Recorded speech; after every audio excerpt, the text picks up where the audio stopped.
Philippine Information Agency, Kapihan, Zamboanga. Sharing with you timely, accurate, and relevant information regarding government programs, projects, and activities. Catch us every Thursday at 4 p.m. on e-media. Buenos dias, Zamboanga. Welcome sa PIA Kapihan Zamboanga sa SMC Mindpro. Hatid sa inyo ng Philippine Information Agency, SMC Mindpro, MCTV, and e-media.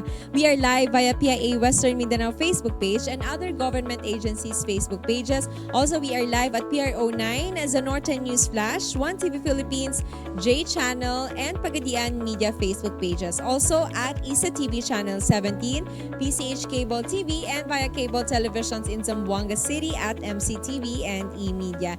Muli po, welcome sa lahat po ng ating mga viewers ng Kapihan na Zamboanga sa SMC Mindpro. We will discuss important topics that will help you make more informed decisions wherever you are.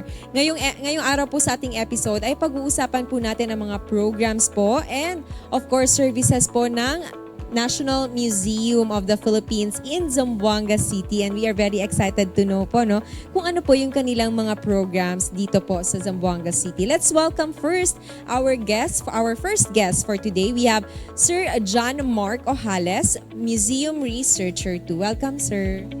Good day to everyone. Thank you, Miss Myra, for inviting us here. Magandang araw po sa ating lahat. Ayun, welcome sir. Gaya po ng nabanggit ko, we will talk about the National Museum of the Philippines in Zamboanga City. Actually, we are very lucky na meron sa Zamboanga City, National Museum of the Philippines. So, first po, can you give us an overview of the National Museum in the Philippines, Zamboanga, and its significance to the region's cultural and historical identity?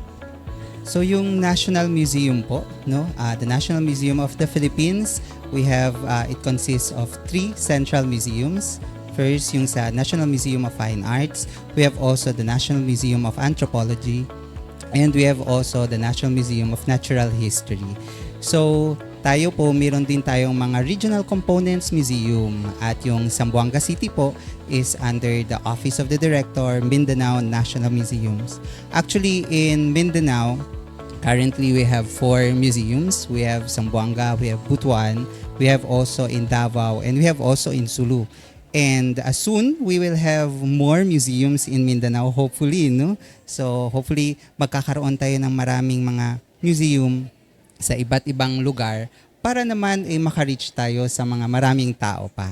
Yes, of course. And of course, para mas maraming tao rin, yung maka-appreciate ng ating history, ng culture, na pwede nilang makita sa loob lang ng ating National Museum. Kasi marami tayong mga artifacts, mga exhibits na doon lang natin makikita. And we are very happy na for the Region 9 or Western Mindanao part, meron tayong 2 museums from Zamboanga City and of course sa Sulu. I almost forgot, meron pala sa Sulu. Nadaanan namin yon last time.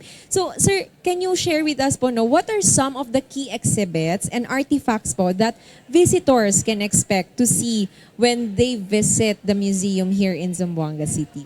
Actually, here in Zamboanga City, we are so blessed because we have 9 galleries or 9 exhibitions. So we have from the fine arts, we have from Bert Monterona na mga ito yung mga paintings ni Bert Monterona. We have also yung newly opened lang, actually nung June 30, nag-launch tayo ng another exhibition which is the 4th pillar, A Journey to a National Cultural Treasure. Ito naman, itong exhibition na ito, napakaganda nito kasi malalaman natin yung history about the fort. Ito talaga yung pinaka-importante sa ating mga Zamboangueños na malaman kung ano yung history ng fort because it also tells about the history of Zamboanga. And we have also other mga exhibitions. Of course, we have from the Ethnology Division, we have the Tabawan, we have Lantakas, we have Hibla, we have about the barter, we have about underwater jewels of the Sulu Sea. This is also of the Zoology Division. So we also have exhibition about corals, echinoderms, mollusks also.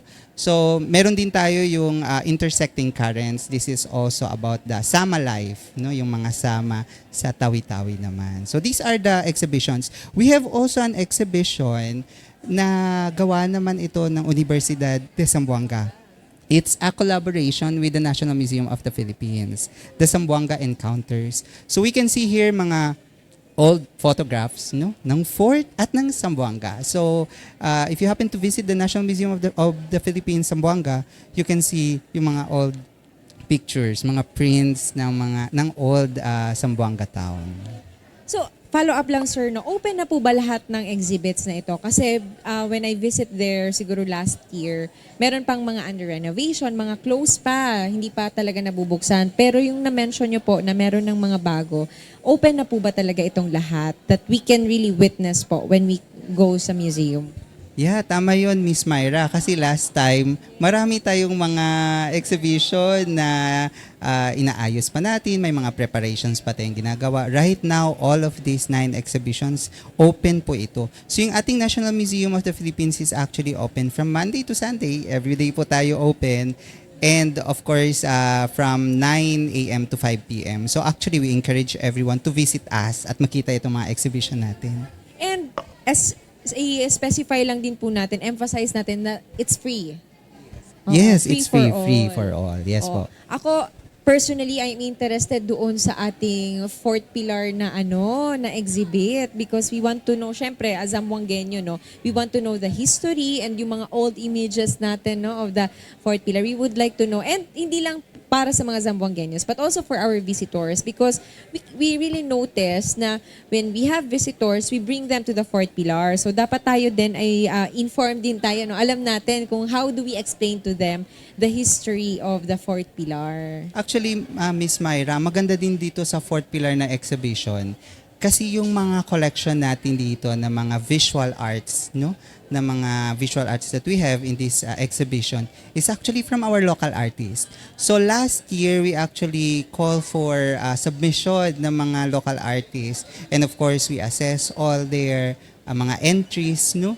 And then, that's why we were able to put up this exhibition. Hopefully, we will be having more of this, like this na mga exhibitions. We are actually planning kasi na to have more exhibitions na yung fini-feature natin ay yung mga work ng mga local artists natin dito sa Zamboanga City din.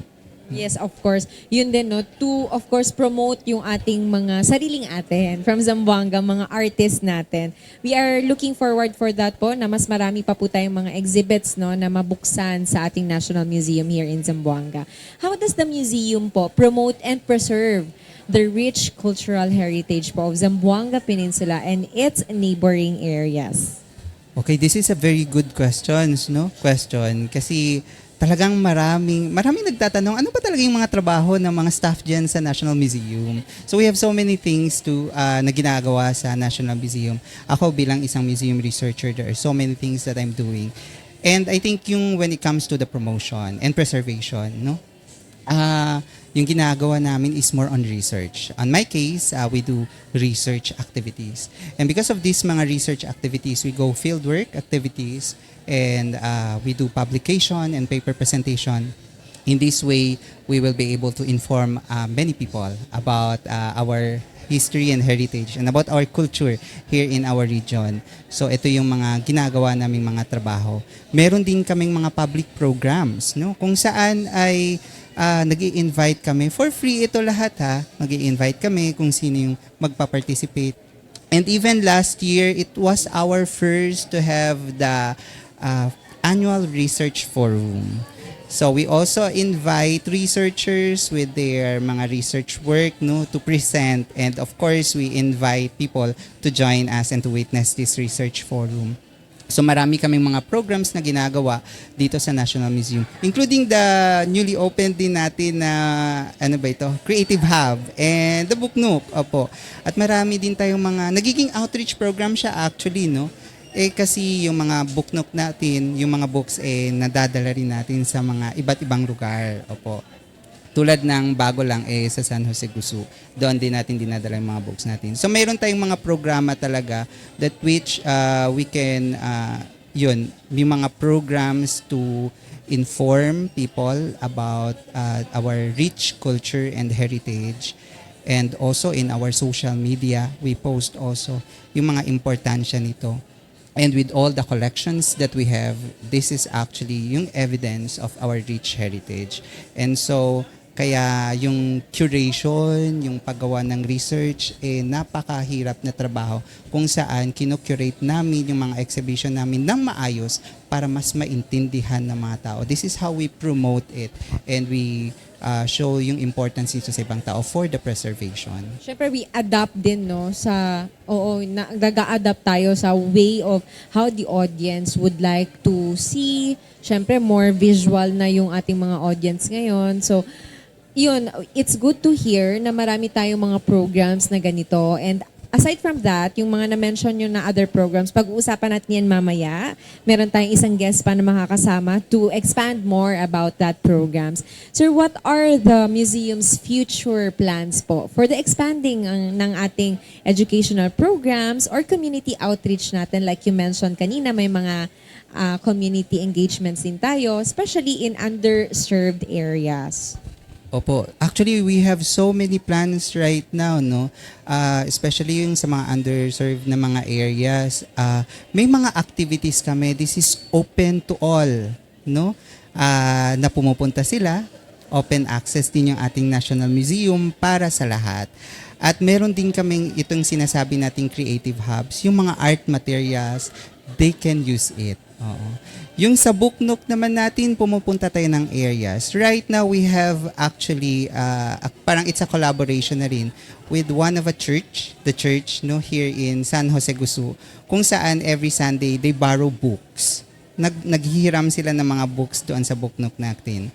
Kung saan, dinadala natin doon, kasi ginagamit nila sa outreach activity nila. So it's a collaboration. That's why we are also calling others to collaborate with us, no? Especially if it's in line with the mandate and our goals of the National Museum of the Philippines.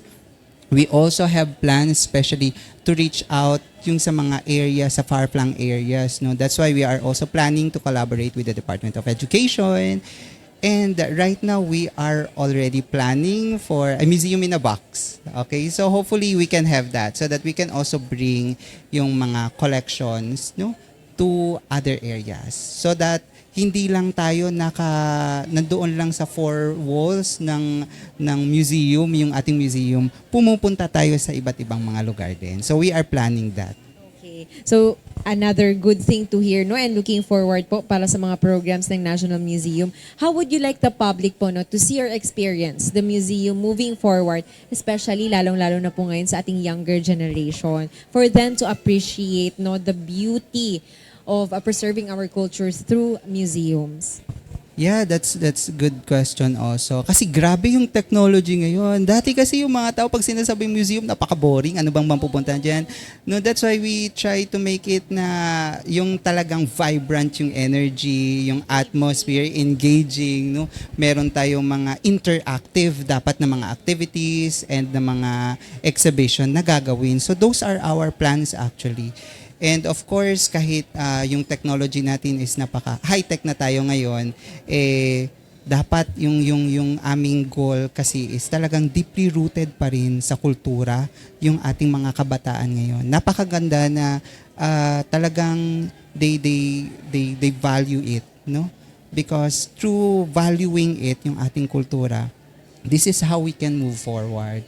And that's why also we wanted to yung iparating at ipa-feel sa ating mga bisita, especially yung mga younger generation, that the museum is also a safe space para sa lahat, for learning, for enjoying. Hindi lang learning, may enjoyment din sa paglo-learn. So we are trying to move forward in this way, no? Na aayusin namin lahat kung saan lahat makakaintindi, lahat mabavalue yung ating binavalue na mga kultura at heritage. Yeah. Thank you very much, sir, for sharing that with us. No? Kasi yan talaga, gusto din nating ma-encourage yung ating mga parents, teachers, to bring their children sa ating mga museums. Kasi it's a different world, di ba? Kasi it's a mixture of history, culture, and art. So napakaganda na ma-experience din ito ng ating mga kabataan, the younger generation, para mas ma-appreciate din nila. Totoo yan, Miss Myra, kasi not everything tinuturo sa school. May mga bagay na kailangan nilang makita, tangible, at makikita nila, meron palang ganito. May mga collection pala at nakikita talaga nila itong mga tangible objects na, okay, ganito pala yung itsura. Totoo pala ito, ganito pala yung itsura niya. And, marami pa rin, no? Marami pa rin hindi, pag nakakapunta first time doon, ang ganda pala nito. First time namin nakapunta sa National Museum of the Philippines-Zamboanga. Matagal na po kaming open, no? So hopefully you visit us. It is our joy na talagang mag-serve sa mga people. Again, it's free, no entrance fee. So free para sa lahat po yung pagpasok sa National Museum. So for the parents, no, for our listeners, younger ones, mga natin po, mga teenagers, you are very welcome to visit po sa ating National Museum. Learn something, no, and experience history, culture through your eyes, no? Makikita talaga nila yung mga tangible things na akala nila sa books lang nila makikita, but they can see po, no? Sa ating museum. Thank you very much po, sir. Do you have any more message po before we proceed with our next interesting naman po, no, na topic? Yes po. So ako, inaanyayahan ko ulit yung lahat, no, na bumisita sa amin sa National Museum. Again, we are open from Monday to Sunday and from 9 a.m. to 5 p.m. So also, follow po yung aming Facebook page. There are so many mga upcoming activities that we have prepared for everyone, outreach activities. So I hope you can also join us dito sa aming National Museum. Thank you very much po once again, our guest. Our first guest for today, we have Sir John Marco Hales, Museum Researcher po ng National Museum of the Philippines in Zamboanga City. Thank you very much po once again, Sir JM. And we will proceed po, no, sa ating next topic naman. But magbabalik po, wag po kayong aalis. Abangan nyo po yung ating susunod na topic. Pag-uusapan natin yung other programs po and activities ng National Museum and of course yung Book Nook na na-mention natin kanina. Magbabalik po ang PIA Kapihan ng Zamboanga. Serbisyo ng gobyerno, nasa kamay mo na. Narito ang Serbisyo Hub, accessible na sa eGov.ph app. Tulong pinansyal, legal, medikal, at iba pang serbisyo ng gobyerno? Andito lahat yan sa Serbisyo Hub. Dahil lang gusto ng Pangulo, mas mabilis na aksyon sa pangangailangan mo. Kaya kung kailangan mo ng tulong, dito ka na sa eGov.ph Serbisyo Hub. Mag-download na ng eGov.ph app at mag-register para ma-access ang Serbisyo Hub. I-click ang Serbisyo Hub banner sa loob ng eGov.ph app. I-upload ang inyong requirements at sundan ang instruction sa screen para makakuha ng appointment. Ganun lang kabilis! Serbisyo ng gobyerno, mas pinadali para sa'yo! Nagbabalik ang PIA Kapihan ng Zamboanga sa SMC Mindpro. Muli po kasama pa rin natin ang National Museum of the Philippines in Zamboanga City. At this time, makakasama po natin ang kanilang Supervising Administrative Officer. We have Ma'am Maria Rosalinda Fernando. Ma'am, welcome back sa ating program sa Kapihan. Thank you very much, Mai. It's good to be back and promoting the National Museum of the Philippines-Zamboanga. Buenas and hello again to everyone. Okay. So kanina, ma'am, I had a talk with Sir JM regarding the programs, yung preserving yung culture through the museum.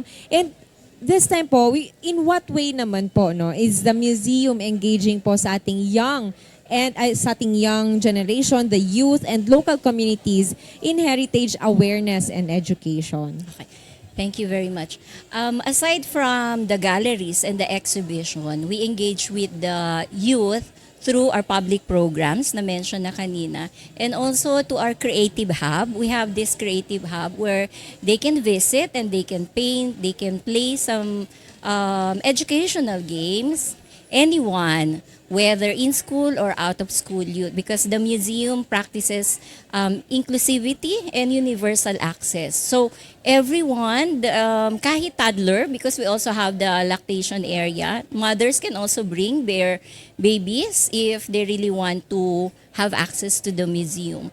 And then, like in our social media page, we also advertise and then we promote our public programs where the youth can also register and join, such as workshops in painting and learning how to do portraits. And it's also good to know, if I have to mention, all of the workshop outputs are being exhibited. They are also showcased. So it's good that they can bring their friends, their teachers, their classmates, and their neighbors, their relatives to showcase their artworks.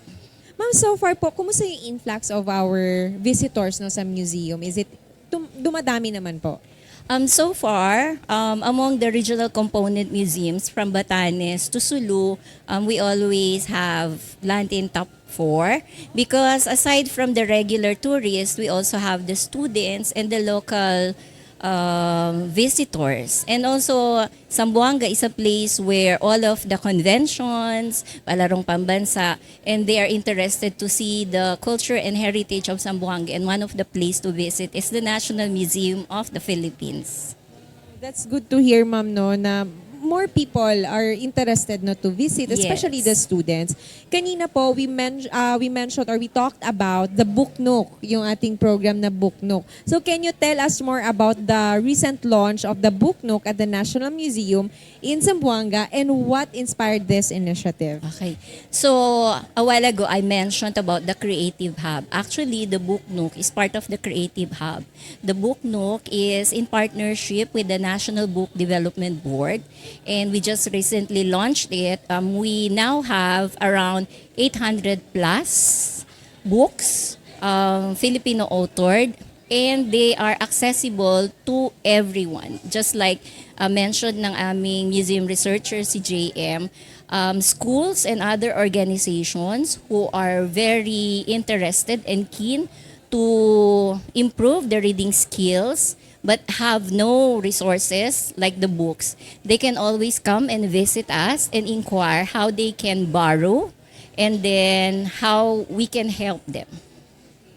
So people po can go to the museum and just borrow the books or they can read it there inside po sa museum, sa ating Book Nook Yes, area. they can. So, but we know that we also have to take care of the books and we have to return it on time so that others can also have the privilege of reading those books. How many books po ang so far available? 800 plus. And books. some of them are big books. Like, we know that not everyone can read, but we can spark their interest through the illustrations. And what types of books po? Out of the 800, anong type of book siya and reading materials na available po doon? They are children's book. The usual stories about animals, about butterflies. There are even mini cookbooks. It's a variety. So not only for kids. Yes. Oo, pwedeng kahit sino po who Pwede are din. interested talaga to read Yes. books. And how do you see po the Book Nook complementing naman to the museum's goals of education, inclusivity, and access to culture? You mentioned kanina na we are inclusive talaga. Yes. The Book Nook, if kung tutuusin, a museum, traditionally, when you go to the museum, you expect to see just collections and artifacts. But there are some who also have to rest for a while, and then we also engage not only the clients or the museum goers as visitors, but also we will also want to have the safe space as a family because some of them come as a family. So mother, father, children can also have access to different types of reading materials. And through this, na o-open ang kanilang curiosity about our culture and our heritage because the books there also relate to Filipinos as a whole. So far, how's the response, ma'am? Marami po bang children? More on children talaga yung bisita natin sa Book Nook area? Like na-mention ni JM, every Tuesday, we have museum guides and museum engagement assistants and our information officer facilitating creative activities to the kids. Our neighbors from public schools adjacent to the fort always come because they say na it's cold inside the museum. And that is why the interest to engage them in meaningful activities, educational activities, came about. So yun din ang isa sa mga kinakalibrate natin na hindi lang sila tatakbo but they also would find meaning, and hopefully for future generations, they will hold on to that memories of good learning memories. So very comfortable po, no? Safe Yes. space nga talaga yung Yes. ating museum. Ma'am, are there upcoming po ba na storytelling activities lined up po sa ating Book Nook? Yes, we have in October. That's actually invited for those who will register. But as we go along, as we progress, we will not only have that creative activities, but we will also have poetry readings and also storytelling. That is why I am requesting everyone to follow National Museum of the Philippines-Zamboanga Facebook page so that you will be updated on the different public programs and other workshops that we will be providing. How can schools, ma'am, NGOs, and other local government units po, no, or local creatives engage po, no, sa ating program to contribute po sa ating museum's initiative, including the Book Nook? So far now, because we are also having some transitions in management, we will be forging engagement. Actually, we have a pending invitation to join regional coordinative body so that we can take it at the regional level for the collaborations and forge partnerships with the schools and other agencies that are aligned with the cultural mandates. Ma'am, aside from Book Nook, any other more activities po and programs po ng National Museum that you would like to share to the public? For now, we will also be having hopefully the forum in October also. But we will also share with the Philippine Information Agencies other programs that we will have after our mid-year assessment and calibration of other activities in the pipeline. Ma'am, I would also like to ask you this question. No? How would you like the public to see po and experience museum moving forward? We would like to engage the public where they feel safe, where they will learn about culture and heritage, and where we can give them meaningful experiences so that they will always be proud to say, I am a Zamboangueño, I am from Southern Mindanao.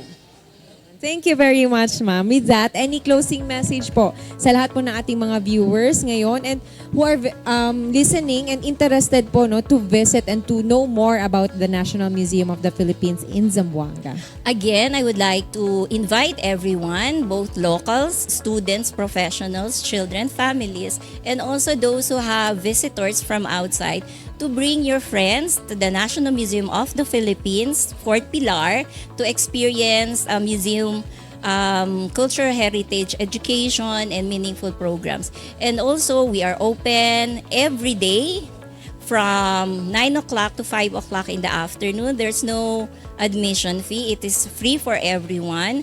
And we would also like to tell them that it is always open for everyone. Thank you. Thank you very much, ma'am. Yun nga po, no, we would always like to encourage all our residents, not here in Zamboanga lang po, but everyone, no, who's visiting Zamboanga City to come and visit po yung ating National Museum of the Philippines. Kasi marami tayong aabangan. Like Yes. na-mention kanina ni Sir JM, marami na pong mga exhibits na open ngayon. Yes, and also for those who not be able to come, hopefully we will be able to finalize and realize bringing the museum to your areas. Thank you very much, ma'am. Thank you also. Again, sa ating mga parents po, no, na nanonood, and even the youth, the younger generation, come and visit na National Museum and learn something, no? Learn about our culture, learn about history of Zamboanga, especially Zamboanga City. So thank you very much po once again for this opportunity. We have the supervising Administrative Officer, Ma'am Maria Rosalinda Fernando from the National Museum of the Philippines, Zamboanga. Muchas gracias. Thank you very much, ma'am. Thank you po sa lahat ng ating mga viewers. Sana po ay marami tayong natutunan, no, at nakuhang mahalagang impormasyon ngayong araw sa ating programa. With that, thank you very much din sa ating following sponsors. We have Camiseta, Carimadon, and Dunkin, all available here at SM City Mindpro. Thank you very much po at makikita tayo sa mga susunod pang episodes ng PIA Kapihan na Zamboanga sa SM City Mindpro. At sa ngalan pong muli ng PIA Director General Catherine Chloe De Castro and PIA Regional Director Miss Noemi Edaga, ito si Myra Espinosa. Muchísimas gracias.